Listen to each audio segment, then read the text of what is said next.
Masjid Al-Ikhlas dekat rumah, mungkin di Masjid At-Taqwa dekat rumah, tapi zuhur, asar. Tapi jangan gara-gara saya ucapkan ini lalu nanti takut sholat di sini. Kamu sholat di mana tadi? Masjid di luar aja lah. Kenapa nggak di Amanah? Ngeri di situ. Kata Ustaz Somad.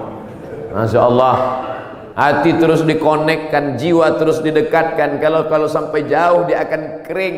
Bahwa kita semuanya lahir membawa iman, ya. Iman ini sudah kita bawa sebelum masuk ke rahim ibu kita. Inna ahadakum yujma'u khalquhu fi batni ummihi arba'ina yawman nutfah. Kamu diciptakan dalam perut ibumu 40 hari dalam bentuk sperma. Summa yakunu 'alaqatan, berubah 40 hari dalam bentuk darah. Summa yakunu mudghatan, berubah 40 hari dalam bentuk daging. 40 hari air, 40 hari darah, 40 hari daging, 120 hari datang malaikat membawa roh yang sudah ready. Belum ada kulit, belum ada kuku, belum ada bulu, belum ada darah, belum ada daging, belum dibawa malaikat.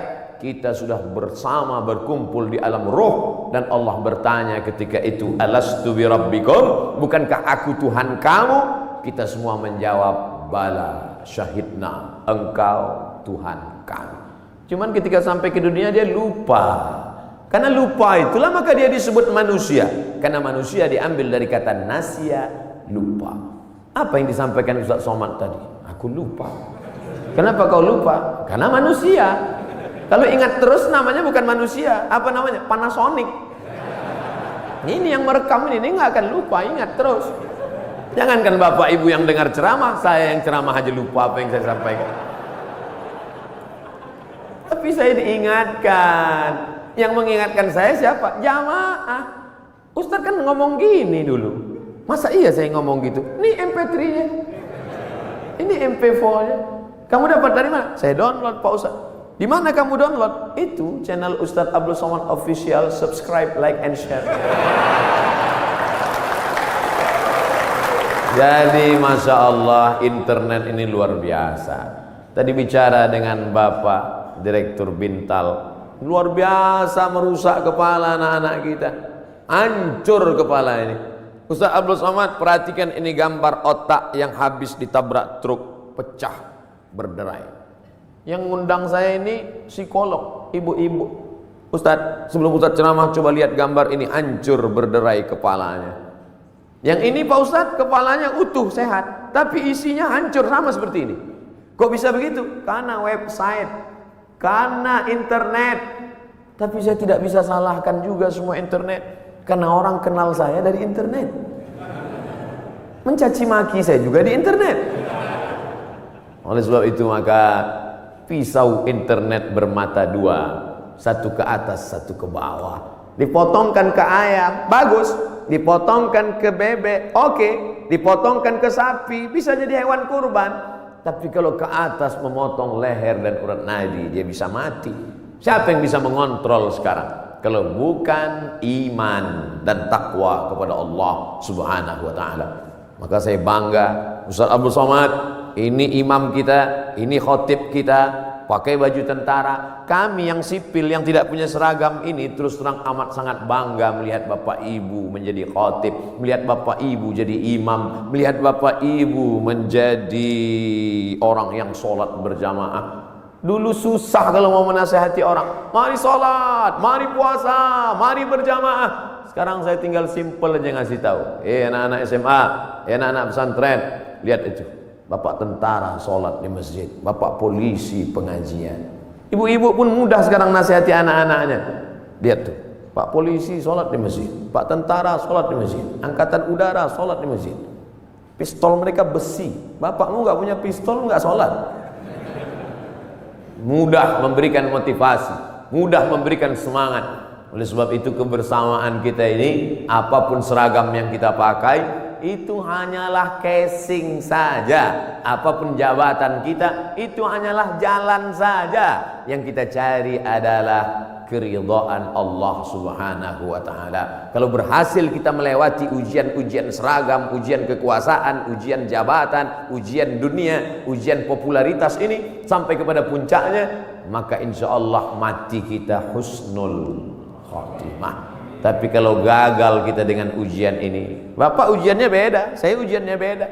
Ujian Ustaz Somad sekarang popularitas. Kemana-mana mesti pakai masker. Kalau enggak semua minta foto. Saya kalau naik pesawat pilotnya minta foto, saya nggak terlalu risau. Pramugarinya minta foto juga. Ini yang saya payah, nggak susah sedikit. Pede sekali dia ngomong begitu. Bapak Ibu yang dimuliakan Allah Subhanahu wa taala, tapi saya yakin dan percaya dengan istiqomah melaksanakan ibadah ini, dengan senantiasa menempelkan kening ini ke lantai, kita sadar bahwa kita dari tanah dan akan kembali kepada tanah, yang di badan ini pun dari tanah, dilihat warnanya warna tanah, dan akan mati dimakan cacing tanah. Saat diangkat tangan sadar tanah, diusapkan ke wajah bau tanah, dan kau akan mati dimakan cacing tanah. Abu Somad yang diciptakan dari api, tolong angkat tangan. Berarti setan. Dia sendiri ngaku, khalaqtani min nar, aku dari api, wa khalaqtahu min tin, dia dari tanah, ana khairum minhu, I'm better than him. Saya lebih mulia dari dia, saya lebih tinggi, saya lebih hebat, saya lebih agung. Kalau ada nanti orang berkata begitu, bisikkan saja, kau saudara setan. Oh, jangan ngomong gitu Pak Ustaz, terlalu kasar. Lembutkan sedikit, saudara setan. Dengan sholat kita sedang disadarkan siapapun kita tempelkan 7 anggota badan kita ke lantai, dari atas sampai ke bawah. Ujung kaki 2, ujung tangan 2, ujung lutut 2, satu kening menempel ke lantai. Mentang-mentang orang hebat, kekuasaan tinggi, tak mau menempelkan ke lantai. Allahu Akbar, tempel ke tiang. Enggak sah sholat, kecuali sakit, duduk di kursi. Kalau makhluk di bumi tidak lagi mau mendengar kata-katamu, siapapun tak lagi memperdulikanmu, berbisiklah ke tanah, makhluk-makhluk langit akan mengaminkan doa-doa. Bangun di tengah malam, mengadu kepada Allah. Ngadunya pada Allah. Sekarang banyak orang ngadu ke Facebook. Semua diadukan di wall Facebook, Twitter. Makin dibaca komennya, makin stres, depresi, bersunyi-sunyi di tengah malam. Kalau sudah Allah berikan pertolongan, intan surullah, kalau kau tolong agama Allah, Allah yang akan menolong kamu. Lari ke atas bukit Safa, tidak ada air. Lari ke atas bukit Marwah, tidak ada air. Di mana air itu datang? Air datang bukan dari tumit Hajar yang mencari air, tapi air dari tumit Ismail yang belum pandai berjalan. Hanya bergeser saja kakinya di atas pasir, memancar air Zamzami, air berkumpullah. Cerita ini 3000 tahun yang lalu. Karena Nabi Ibrahim pindah dari Babilonia ke Palestina 1800 sebelum Masehi. Sekarang sudah 2000, lebih 3000 tahun yang lalu. 1800 tambah 2000, 3819 tahun yang lalu. Cerita tentang air memancar. Saya kira ini hanya ada dalam buku-buku, dalam Al-Quran, dalam hadis Nabi, dalam sejarah. Ternyata hari ini tentang cerita air memancar saya dengar lagi pagi ini. Yang cerita siapa? Bapak Direktur Keuangan, Ustaz Somad. Saya gali tanah untuk ngambil jeruk, keluar air. Itulah air mineral yang saya minum pagi tadi. Kenapa Allah berikan air ini? Andai tadi mereknya tidak dirubah, saya tak bisa bedakan ini air dari mana. Sama seperti yang selama ini saya minum. Dari mana air ini datang? Dari Allah. Untuk apa? Ternyata persiapan pembiayaan pondok tahfiz Al-Quran yang sudah dibina dari sekarang. Datang rasa malu saya dalam hati. Saya selama ini cuma ceramah saja. Siapa yang membantu pondok tahfiz Quran? Siapa yang membuka pendidikan Al-Quran? Siapa yang menolong anak yatim untuk sekolah bantu Quran? Itu yang akan menolong di hadapan Allah. Makanan yang kau makan akan busuk, pakaian yang kau pakai akan lapuk, yang kau sedekahkan itu yang akan menolong di hadapan Allah. Andai ada yang bertanya, berapa anak tahfiz Quran yang Ustadz tolong? Jangan tanya-tanya. Ternyata Bapak sudah buat duluan. Ini pondok tahfiznya, pembiayaannya dari mana? Allah yang memberikan. Makin kuat keyakinan saya. Lama-lama saya bingung. Saya datang kemari ini ceramah atau belajar? Ternyata ada ilmu yang ditulis di atas kertas, tapi ada ilmu yang datang dari Allah langsung real nyata. Intan surullah, kalau kau tolong agama Allah, yansurkum, Allah akan menolong kamu. Ayat itu dari kecil saya sudah hafal. Ayat itu saya pelajari di Al-Azhar Mesir. Tapi kalau ditanya mana buktinya nyata, itu Allah menolong Nabi Muhammad. Apa kata? Itu kan Nabi. Mana real yang nyata sekarang? Hari ini saya mendengarkan ceritanya, kisahnya. Hari ini saya nampak real dengan nyata. Kalau kau tolong anak yatim, kau tolong pondok tahfiz Quran, kau tolong orang menghafal Quran, Allah akan menolong engkau. Sumber air mineral yang lulus lembaga badan pengawasan obat dan makanan menyatakan air ini layak. Siapa yang memberikan? Innama amruhu idza arada syai'an ayaqula lahu kun fayakun. Ternyata tolonglah agama Allah ini. Jangan pernah takut dan jangan pernah cemas. Kadang-kadang kalau terlalu banyak orang menakut-nakuti kita, kita jadi takut juga. Kita sudah berani, tapi karena ditakut-takuti orang, kita pun jadi takut juga. Ini Ustaz cerita tentang siapa? Tentang saya. Saking banyaknya yang membuli kita, kita jadi cemas juga lama-lama. Tapi rupanya semakin banyak cerita kita dengar tentang turunnya pertolongan Allah. Ala inna nasrallahi qarib. Yakinlah pertolongan Allah itu dekat. Jangan pernah takut dengan akhir masa pensiun, nanti saya akan makan apa, nanti saya. Berapa banyak orang berpikir nanti pensiun makan apa, malaikat maut datang malah sebelum pensiun. Malaikat maut tidak pernah datang melihat akte kelahiran. Berapa banyak orang sehat mati mendadak, yang divonis mati, enggak mati-mati. Saya berapa kali ketemu ceramah dalam pengurus masjid, Ustaz Somad. Nanti habis ceramah kita makan ya, oke. Bedanya kalau di masjid lain setelah ceramah baru makan. Di kantor keuangan TNI sebelum ceramah udah makan duluan. Tabarakallah. Ketika selesai makan, kata Pak Ketua Dewan Kemakmuran Masjid, Ustaz Somad, saya ini sudah divonis, kata dokter, kena jantung koroner, harus dibelah urat kaki naik ke atas. Terus saya takut Pak Ustaz ngelihat ayam potong dibelah. Jadi ya saya nggak dioperasi. Katanya berapa lagi umur Bapak? 2 bulan Pak Ustaz. Terus udah 2 tahun nggak mati-mati. Bukan saya ngatakan Bapak Ibu nggak usah cek. Saya tetap medical check up, tetap ke rumah sakit, tetap tanya dokter. Termasuk kurusnya saya ini pun saya sudah konsultasikan ke dokter. Apakah saya ini sakit Pak Dokter? Kata dokter di Batam, Ustadz Somad, Ustadz kalau mau lebih berwibawa tambah beratnya dikit. Gimana Pak Dokter? Minum susu kental manis 3 kali sehari. Pagi segelas, siang segelas, malam segelas. Sebulan akan naik sekian kilo. Oke Pak. Sebulan saya minum, timbang tetap. Saya tanya, Pak Dokter, sudah saya minum kok nggak nambah? Kata dia, Ustadz terima aja, berarti sudah takdir Allah SWT. Yang penting saya sehat. Ini saya ceritakan supaya Bapak Ibu tidak terlalu memaksakan diet ingin seperti saya. Bapak gemuk, yang penting sehat. Ibu bapak yang penting sehat, beribadah. Apapun judulnya, hidup ini adalah ibadah. Karena tujuan Allah menciptakan kita, wa ma khalaqtul jinna wal insa illa liya'budun, ibadah. Cuman kekeliruan kita memahami ibadah terlalu sempit. Salat, zakat, puasa, haji, baca Quran, cuman itu ibadah. Padahal di kantor dari jam 8 pagi sampai jam 4 sore adalah ibadah. Kalau dipahami ini, ngurus keuangan negara, TNI ini adalah ibadah ringan. Dan kita tidak akan mungkin curang. Sebagaimana kita jujur dalam sholat, sebagaimana kita jujur saat di Masjidil Haram, begitulah kita jujur di kantor kita. Karena pekerjaan kita adalah ibadah. Tapi jangan dibalik. Nanti pas azan zuhur, Allahu Akbar, Allahu Akbar, tetap buat laporan. Loh, ente nggak ke masjid amanah? Ibadah. Nah, ini harus diluruskan juga.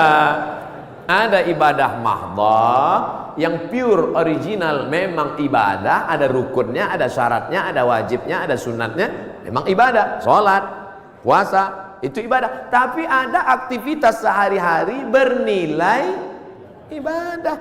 Ustaz, Allah tuh nggak adil loh Pak Ustaz. Loh, kamu bilang Allah nggak adil, bisa kafir, bisa murtad. Masa laki-laki enak bisa puasa sunat, laki-laki bisa zikir, laki-laki bisa baca Quran. kami Pak Ustadz 9 bulan 10 hari nggak bisa ibadah. Ibu, hamil itu pun ibadah. Hamil itu ibadah, karena akan melahirkan anak-anak yang soleh. Sejak itu alhamdulillah ibu-ibu sudah punya jawaban. Kalau ada atasannya nanya, kamu ini sebentar-bentar cuti hamil, apa ini? Ibadah. Malah anak itu adalah ibadah yang tidak akan putus. Kalau ada di antara bapak yang rajin sholat duha, meninggal dunia, putus. Yang rajin baca Quran, meninggal dunia, putus. Tapi ada ibadah yang tidak putus. Waladun salihun, anak yang soleh. Apa tidak bangga Abdul Somad pagi ini? Anak tentara, hafal Quran, sekolah di Yordania, ngomong dengan Ustaz Somad bahasa Arab. Untung saya masih ingat bahasa Arab. Saya sudah pulang dari Arab 2006, 4 tahun di Mesir, 2 tahun di Maroko, S3 di Sudan. Saya cerita ini untuk ngasih tahu bahwa saya bukan Ustaz kaleng-kaleng itu.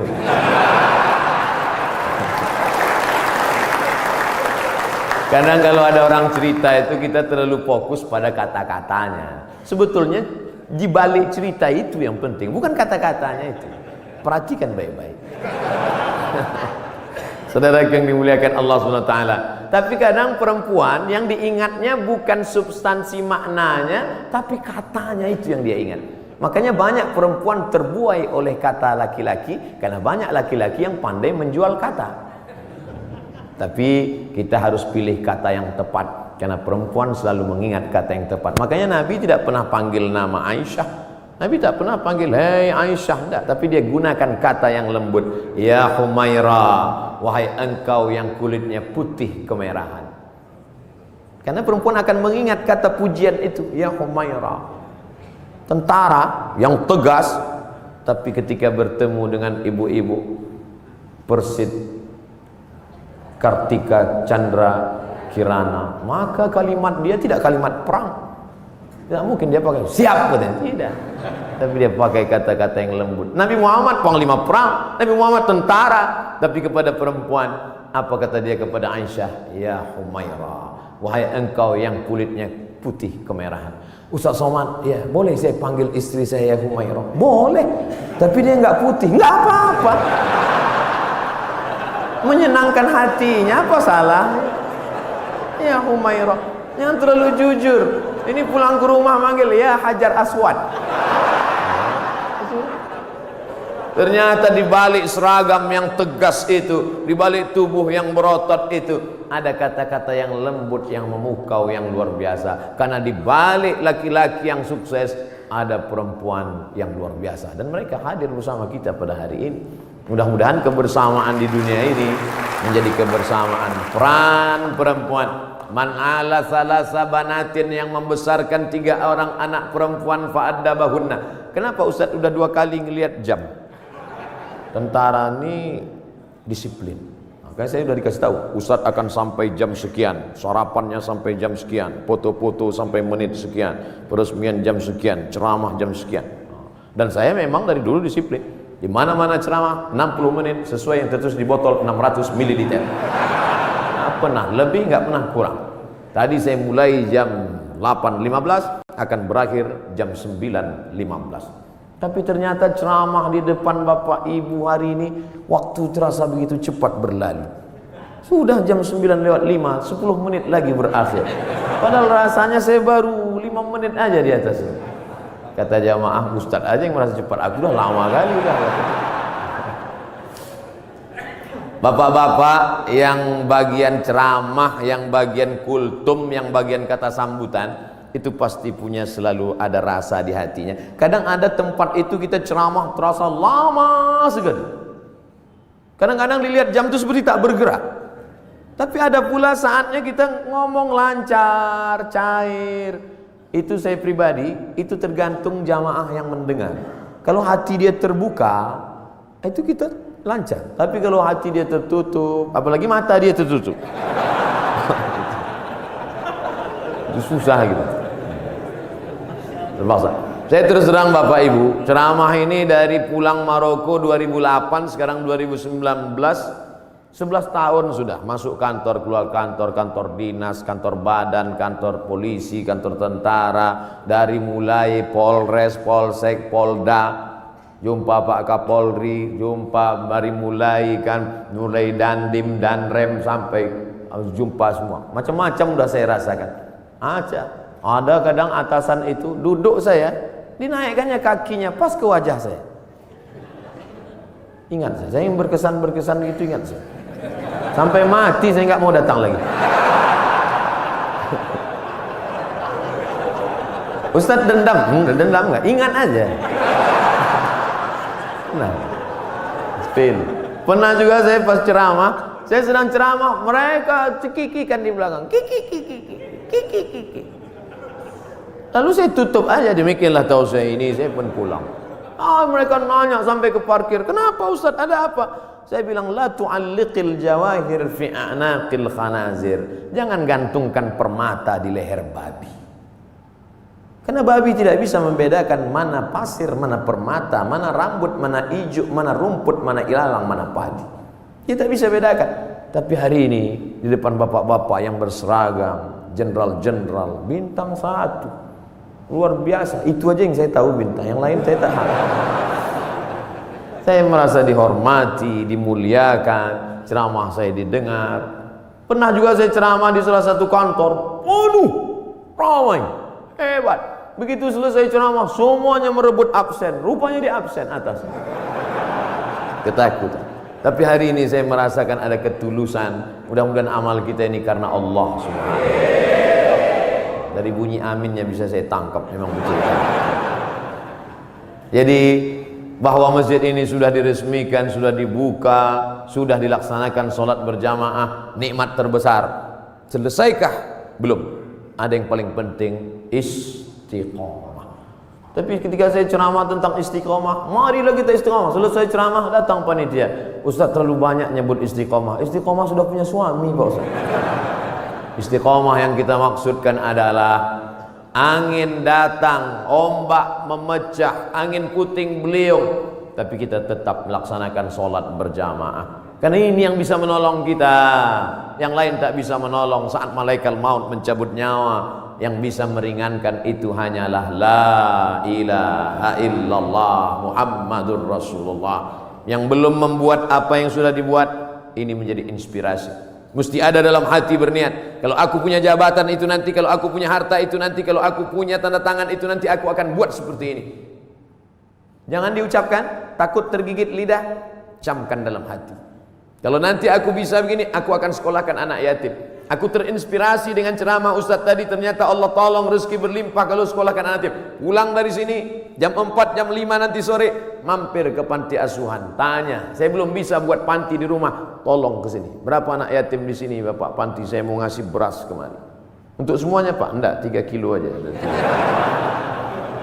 Kebetulan kita baru mampunya segitu, jangan paksakan lebih dari kemampuan. La yukallifullahu nafsan illa wus'ah. Beramal ini kalau mau ditunggu nantilah sholat sunat, setelah ini agak ringan, tidak akan pernah. Bersedekah pun begitu. Saya nantilah sedekah Pak Ustadz setelah kepribadian saya mapan, punya rumah pribadi, mobil pribadi, kebun pribadi. Nantilah Pak Ustadz setelah anak kuliah, ternyata biaya kuliah makin tinggi. Nantilah setelah anak kerja, ternyata setelah kerja persiapan untuk nikah. Nantilah setelah anak punya anak, ternyata cucunya lebih banyak lagi biaya. Sampai mati kita tidak pernah beramal. Mumpung masih sehat, sempat-sempatkan. Mumpung masih ada, sempat-sempatkan. Mungkin yang kecil itulah nanti akan menolong kita di hadapan Allah Subhanahu wa ta'ala. Abdul Somad diminta bercerita tentang Nabi Muhammad dalam waktu 60 menit. 63 tahun mau diceritakan 60 menit. Bahasa Arabnya mustahil. Impossible, tidak mungkin itu. Oleh sebab itu kita gunakan telinga, datang pengajian, ceramah, tausiah, maulid. Wal basar, mata, baca buku. Saya anjurkan di bulan maulid ini beli buku sejarah Nabi, macam-macam. Saya pernah diberi oleh Bapak Dirintel, judulnya Intelijen Nabi. Bagus. Jadi yang dibaca itu khusus aspek intelijen Nabi. Saya pernah juga diberi buku, tapi untuk buku umum yang bahasanya simple, sederhana, judulnya Ar-Rahiq Al-Makh Al-Makhtum.